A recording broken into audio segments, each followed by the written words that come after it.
Abana aba police bali basinga akantu sikalaba bannangenze kamaiki tekali awo kakwata mike mabega kandabe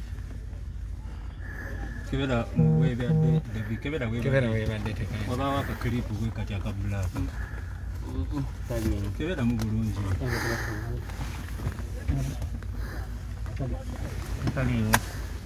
giteke just munsawo mukasi munsawo awali munsawo yo eya saati munsawo eya saati giteke munsawo eya saati giteke munsawo eya saati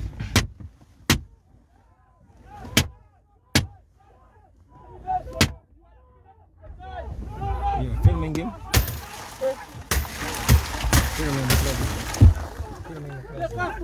Film him close. Watch the Divuga.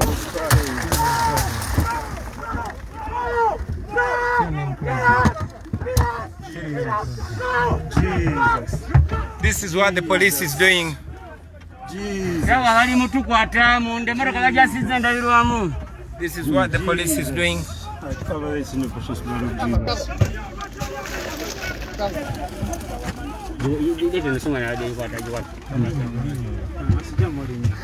We won't be violent. Don't be violent. We will not be violent.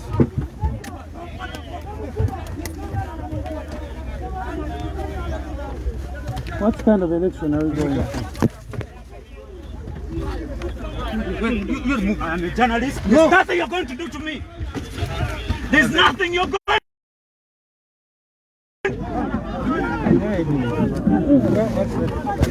Look at this man. Where are you going again?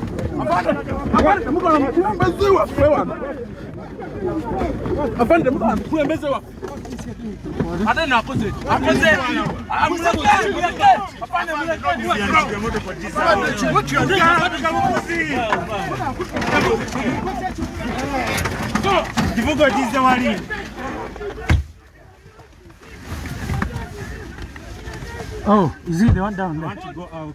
Is it the one there? I want to go out.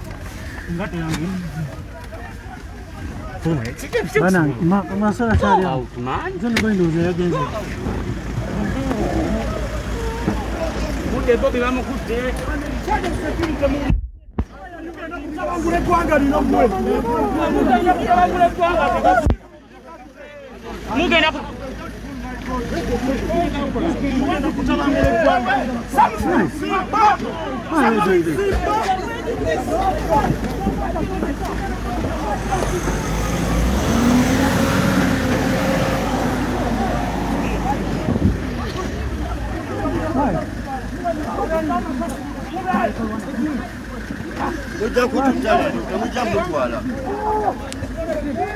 What wrong has he done?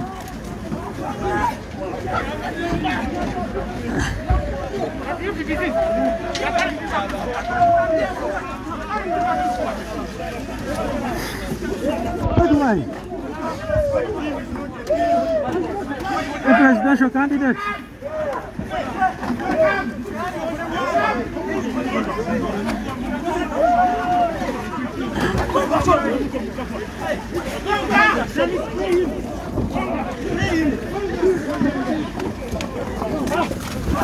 What?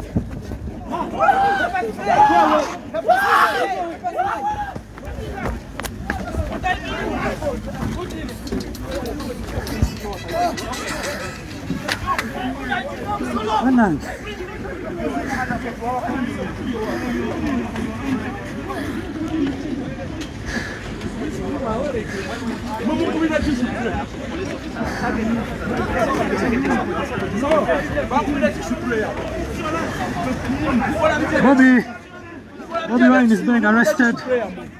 Honorable Kyagulanyi has been arrested violently, very, very violently. We don't know where they are taking him. He has been arrested violently and thrown into a truck.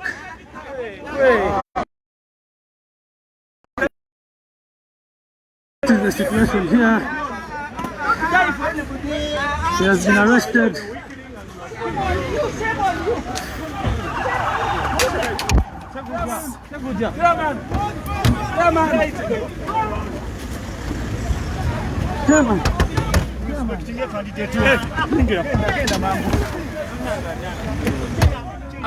Mulindeko tuitawo mulindeko. Nyansi. Tukizene wakabaka. Edi jangu yingira mu motoka. Military police. Nyanzi bukira.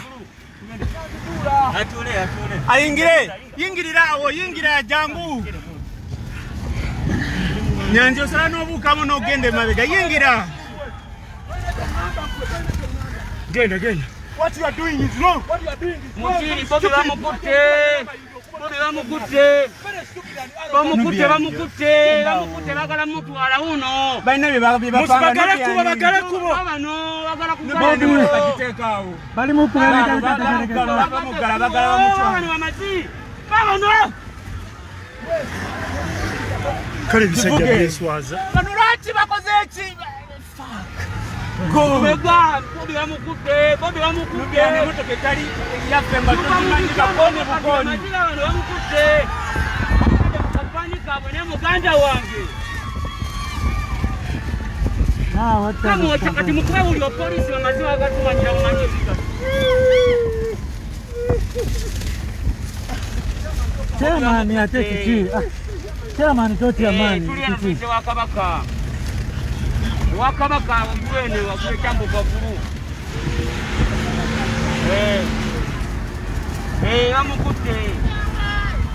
Bamukute. Amakuwa mugagari namwe.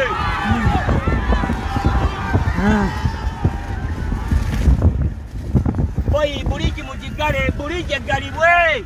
Kibanda bamukute. Tule. Abana bakole byonna basolo. David baksimu yange lya wansi. Radio lyotya. Bobi bamukute amakuwa gagari. Esimu.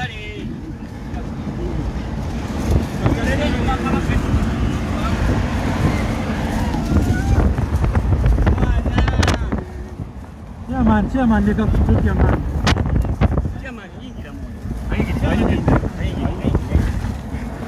Bobi is under arrest and right after nominations. His car has been broken into, you can see. Out a wheel spanner. Let's see what tear gas.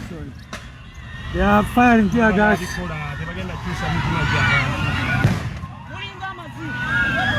People are waiting everywhere on the roads as we pass.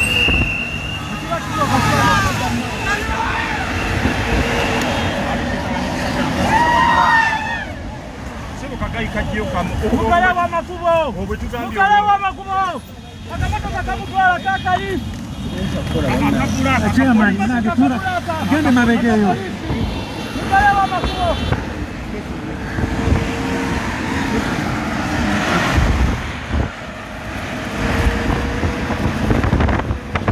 Right after nominations, Bobi Wine was arrested, being driven to an unknown place. Genda mwite.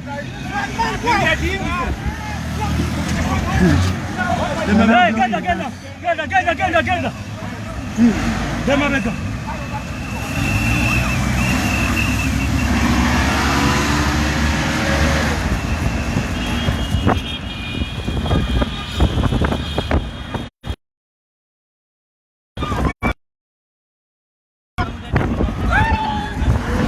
Violently arrested after nominations.